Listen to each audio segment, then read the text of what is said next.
A fantasy knight wearing headphones should look ridiculous. Medieval armor, giant sword, a tattered cape, and then a pair of headphones slapped on the side of the helmet. But that contradiction was actually the entire reason why this commission actually interested me. Because the challenge was not simply to draw a cool knight, it was to make the character feel like he genuinely belonged to the Dungeon Playlist channel, a channel built around fantasy atmosphere, music, and basically escapism. So while you watch the full illustration process of me drawing this, I want to break down how I approach the pose, armor, silhouette, color, and storytelling, and how I tried to turn a slightly strange combination of ideas into a coherent character. Okay, so the first decision was the pose, and I deliberately avoided making him stand there holding a sword like he was waiting for somebody to finish taking his LinkedIn photo. The kneeling position immediately gives the character more story. It looks like he stopped, maybe he's just finished a fight, maybe he's resting before the next one. Maybe he's listening to something while the rest of the world disappears around him. That works perfectly for the idea behind Dungeon Playlist. The music is not just decoration, it becomes part of the character's world. So instead of treating the headphones like a joke or a modern accessory pasted onto medieval armor, I wanted them to feel like an intentional part of the concept. The pose helps sell that. He's not attacking, he's not running, he's paused. And that pause creates space for the music. And before worrying about the small armor details, I wanted the silhouette to work. The sword gives me one strong vertical composition. The knight creates this heavier compact shape in the center. Then the cape explodes out towards the left. Those three shapes are doing most of the compositional work. Straight vertical sword, solid figure, wild torn fabric. That contrast is important. If everything was equally rigid, the image would feel kind of static. If everything was flowing, there would be nothing anchoring it. The sword gives the pose weight, the cape gives it movement, and the knight sits between them. The cape was especially useful because it lets me kind of exaggerate the fantasy element without having to put the character in the middle of an action scene. It can look battered, stretched, and almost windblown, even though he's kneeling. That suggests there is a larger world outside of the frame, which is one of my favourite things to do in illustration. You do not always need to draw the entire story, you just need enough evidence to show that one exists. Once the larger shapes were working, I started building the armour. And this is where it would have been very easy to completely lose control, because fantasy armor is dangerous for illustrators because you can add just so much detail forever.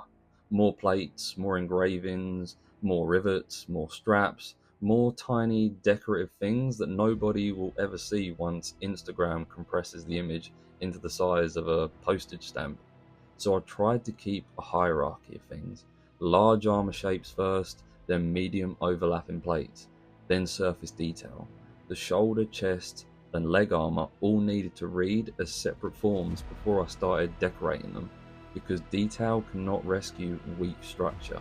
If the armor only works when somebody zooms in 400%, then it doesn't really work. Once the forms were readable, I could start adding the engraved texture. I wanted it to feel old and decorative, almost like armor that's been passed down or carries some kind of history, but I kept most of that pattern subtle. From a distance, you read metal. Up close, you discover the ornament. The second read is where detail becomes rewarding rather than kind of distracting. Then came probably the strangest element, the headphones.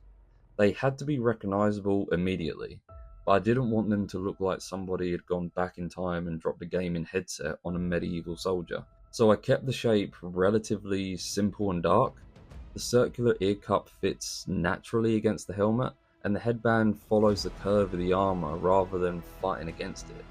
That makes the modern object feel more integrated into the armor.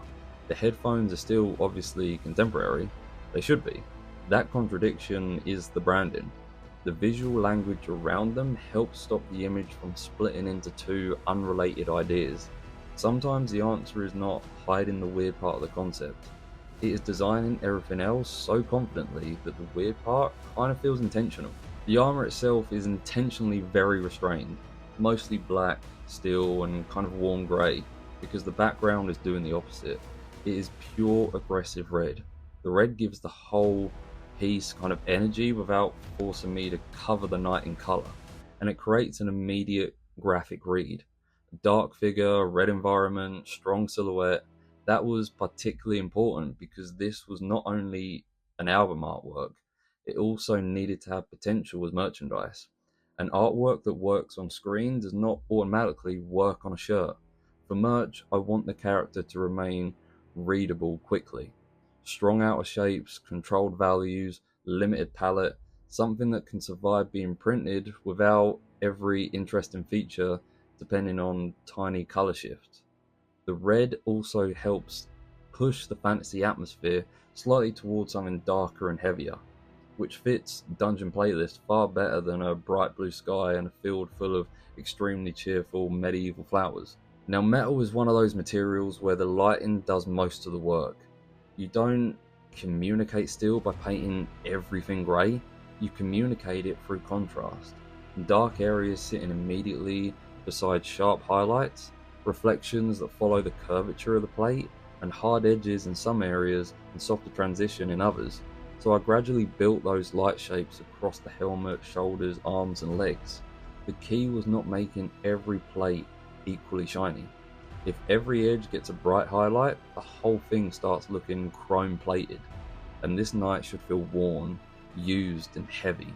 The scratches and darker surface texture stop the armor from becoming too polished. You still get the metal response, but it feels like something that's actually existed in this world. The armor should tell you that this character has traveled somewhere before arriving in this image. That is strong storytelling. The sword looks simple compared to the armor, but compositionally, it is doing a huge amount of work. It creates the strongest vertical in the entire image. That stops the kneeling pose from collapsing downward. And because the knight is physically leaning into it, the sword also feels like it's supporting his weight, so it becomes more than just a prop. It tells us that he's maybe tired, or that he's at least, in this moment, just needs a rest. I did some decorative work around the hilt, but again, the overall shape mattered more than the ornament. A good prop should still be recognizable as a black silhouette before you start engraving tiny fantasy ruins into it. Now, the final major piece was pushing the cape. I wanted the edges to feel almost destroyed. There are long tears, thin strips of fabric, and uneven shapes breaking away from the main mass of the knight. That does two things. It gives the image movement, but it also adds age.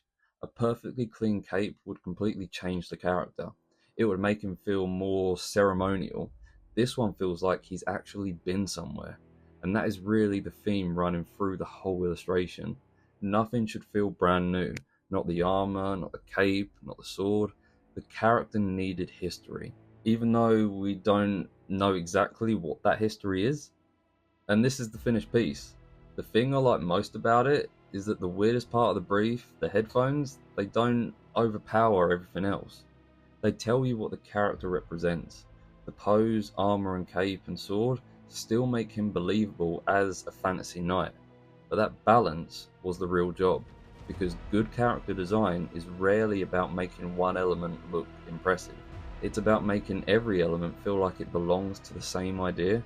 The kneeling pose communicates stillness, the sword gives him weight, and the cape creates movement, and the battered armor gives him history, and the headphones connect all that fantasy imagery back to music. That is what makes the concept feel like Dungeon Playlist, rather than simply a knight who happens to own headphones. So let me know what you think of the final piece and whether you would actually wear this on a shirt. And if you enjoy seeing how I build illustrations like this, as well as my breakdowns of comic art, character design, posters, and visual storytelling, subscribe to the channel because I have plenty more client work and process videos coming. And if you are an artist trying to improve your work while also building a more professional, creative career, I cover portfolios, positioning, pricing, and clients in my book, The Profitable Artist, which the link to that is in the description below. And as always, thank you for watching.